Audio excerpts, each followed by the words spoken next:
को छुएंगे तो मेरे लिए बहुत गर्व की बात है, मेरी टीम के लिए, खानपुर ग्राम के लिए। एसपी साहब बताए, बहुत बहुत गर्व। देखिए, मैं हर घर शिक्षा का संक्षिप्त में बताऊंगा क्योंकि हमारे मुख्य अतिथियों के पास इतना टाइम नहीं रहता, हमें खुद को यकीनन है।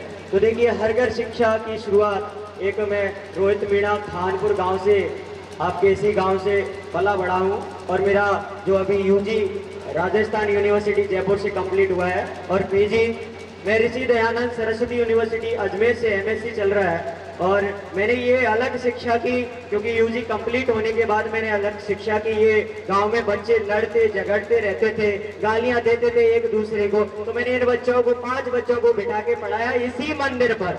मैं यहाँ घूमने आता था शाम को छुट्टियों में, तो यहाँ क्या है कि बच्चे लड़ते झड़कते और ऐसे ही रहते थे, तो मैंने उनको पढ़ाया। लेकिन यहाँ क्या है कि व्यवस्था नहीं बैठी 5 बच्चों को, तो फिर ये गांव में जाट मोहल्ला है, वो मोहल्ला सबसे पिछड़ा हुआ है इस गांव में। तो वहां मैंने बुजुर्गों से निवेदन किया कि मैं आपके बच्चों को फ्री पढ़ाऊंगा, तो वहां उन्होंने मेरे को अनुमति दी कि ये चबूतरा है और इसमें खुले में आराम से पढ़ा। तो मैंने कैसे भी करके व्यवस्था की, बोर्ड लाया, कैसे भी करके कुछ किया और मैंने बच्चों को 5-10 बच्चों को वहां धीरे धीरे लोगों को प्यार मिलता गया, क्योंकि किसान का गरीब का प्यार इस प्रकार दिल में मिल जाता है। तो वो बच्चे की संख्या वहां पर 100 पार, धीरे धीरे 150 पार और ज्यादा होने लगी। फिर मेरे पास क्या है कि लोग बाग सोचने लगे मेरे एज के, तो उन्होंने भी पढ़ाना शुरू किया मेरे साथ और वो भी धीरे धीरे कारवा बनता गया। तो आज लगभग 20-25 लोगों की जो टीम है वो तन मन धन से समर्पित है मेरे साथी युवा साथियों की। और धीरे धीरे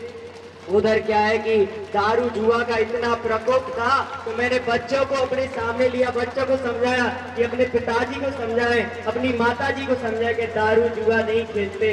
तो उन्होंने क्या है कि बच्चों ने अपने माता पिता को समझाया और उधर क्या है कि दारू जुआ समझाया, इससे भी बंद हुआ। फिर भी कुछ लोग नहीं जम गया। आज जुआ बिल्कुल देखने को, पत्ता देखने को लायक नहीं मिलता। पहले क्या है कि वहां जगह जगह जुआ होता था, दारू पूरे गांव में। लेकिन ऐसा एक दिन आया कि पूरे गांव में दारू बंद हो गई, जुआ बंद हो गया। मुझे गांव को बहुत अच्छा लगा। और ये पूरा बच्चू सिंह जी रावत जी ने मेरे को पूरा, मैंने आदर्श इन्हीं को माना है और इन्हीं ने मेरे को समझाया कि बेटा ऐसे काम करना है। इनसे जब भी हमें सलाह ली तो हमारे बीच वो मौजूद है बच्चू सिंह रावत जी। नशा मुक्ति अभियान उन्होंने चलाया, तो उनका नशा मुक्ति 12 साल से चला रहे हैं, लेकिन हम बच्चों ने 3 साल में ऐसा चरम सीमा गांव के अंदर कर दिया, वो भी गदगद, उनका भी दिल गदगद है।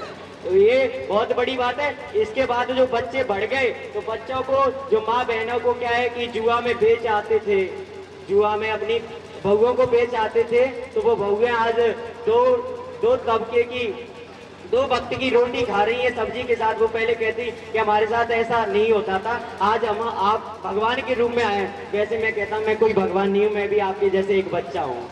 तो ये बहुत अच्छा लगा। और जब भी बैंकों में जाती हैं तो दर दर भटकती रहती थी कि मेरे सिग्नेचर कहाँ, कौन करेगा, भैया तू कर दे, तू कर दे। लेकिन आजकल कोई सिग्नेचर, किसी के पास टाइम नहीं है, समय का महत्व है, तो कोई नहीं करता। तो बच्चे इतने मजबूत हो गए जो प्यारे प्यारे, आज संख्या कम है क्योंकि गर्मी का मौसम है, तो क्या है कि प्यारे प्यारे बच्चे लिखना सीख गए। तो आज मम्मियों का जो पैसा निकालना होता है, छोड़ा बैंक का, जो भी उनकी योजनाएं आती हैं उनको बच्चे करवा लेते, हिंदी पढ़ के बताते थे मम्मी है चलना है, मम्मी ई मित्र के पास चलना, मम्मी ये करना। तो ये सबसे बड़ी 2 उपलब्धि हमें प्राप्त हुई है कि गांव के अंदर जुआ दारू बिल्कुल समाप्त हो गया, चरम सीमा पर। और